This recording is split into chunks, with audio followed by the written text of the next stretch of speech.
In order to be eligible to work on the other side, they must have a permit issued by the Israeli government. The checkpoint opens at 7. From the front of the line, they go through a thorough inspection one by one. At 7:30, an arbitrary deadline set by the Israelis, the gate is shut tight.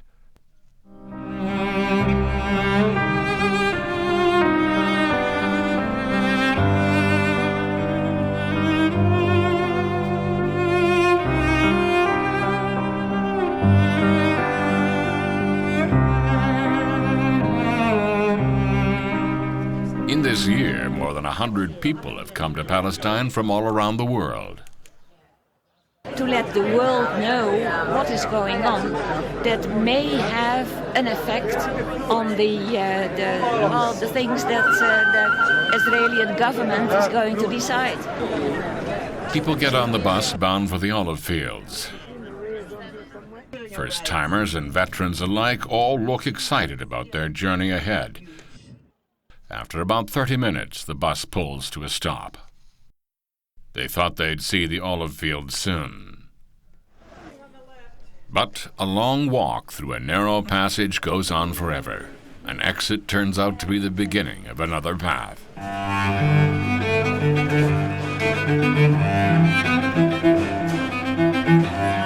Still, they are just glad to be able to contribute to the future of Palestine. After a long wait, they finally pass through their checkpoint. What amazes them first is the serenity of the olive fields. However, in the face of the huge barrier, their excitement freezes into tension. As they walk through a narrow door, they realize the reality of Palestine.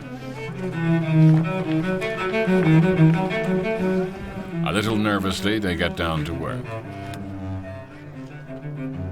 Without prior experience, they can only try their best. They say they hope these olives will help out the Palestinians. The olive is so important to the Palestinian economy. And so what we are here for is to support the Palestinians, because otherwise they would not be able to do the picking as much as they can with helping hands. We all need helping hands. It's a terrible social injustice, what's happening to the Palestinian people, and I'm here to support them. When volunteers come in from overseas, Palestinian farmers feel a rush of relief. The Israeli settlers near the Great Barrier occasionally attack Palestinian farmers, but in the presence of foreigners, the farmers are much safer.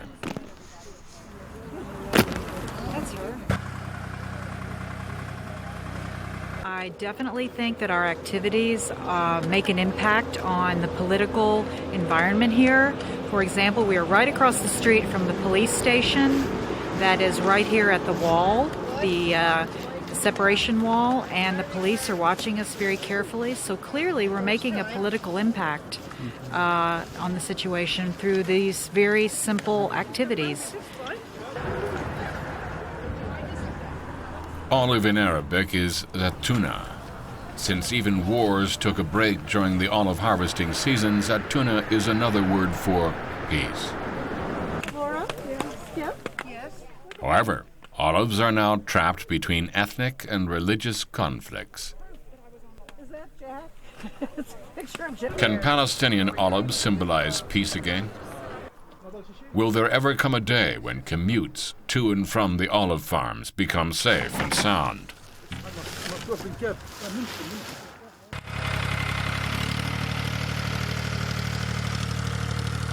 Batir, located to the south of Jerusalem, was inscribed on UNESCO World Heritage List.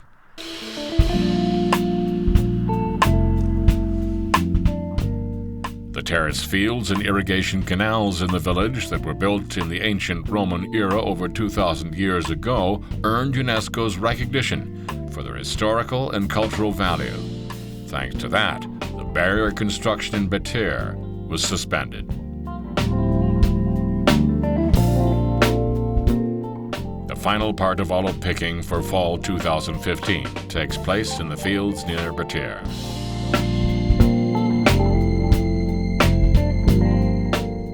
Compared to olive trees in other places, these are exceptionally tall and branchy.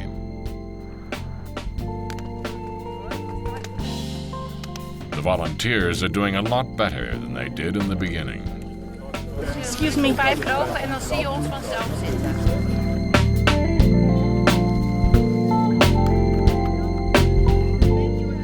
They work away busily, as they would like to help as much as possible before the departure. What did the participants feel over the past week? I feel it's a very worthwhile trip to see what's going on. I do not like the feeling of military occupation. As one olive sprouts to become an olive tree, and that tree bears hundreds of olives, the participants will pass on Palestinians' aspiration for peace when they go back to their countries. And that will encourage more people to come to see the Palestinian olives next year. If the world does not care about Palestine, Palestinian olives, which have been on the earth for 6,000 years, might disappear in our generation. But I'm still scared for everyone else, and I'm also really unhappy about this, and I really think it should stop very much and very soon. There are much fewer tractors now transporting harvested olives. This used to be a place of festivity for both sellers and buyers, packed with crates of olive oil. Now, no one expects such festivities anymore. You can see the bottom of the metal tub holding olive oil. Palestine, the origin of olives, may become an olive importer. All of the farmers of Palestine have lost over 80% of their crop because of the rules of control of the occupation, whether they are inside of the wall or outside of the wall. For thousands of years, olive trees have shared the history and life of Palestine. And the Palestinians hope that they will be able to live peacefully on their land with their olive trees. For olives are indispensable to them and symbolize peace.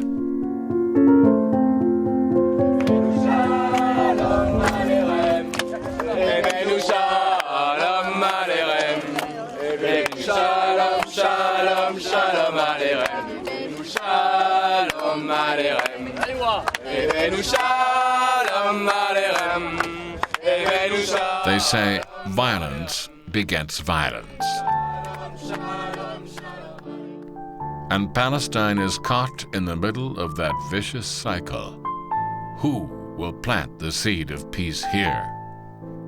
And in the middle of this conflict, will the olives take root again as Zaytuna, the symbol of peace?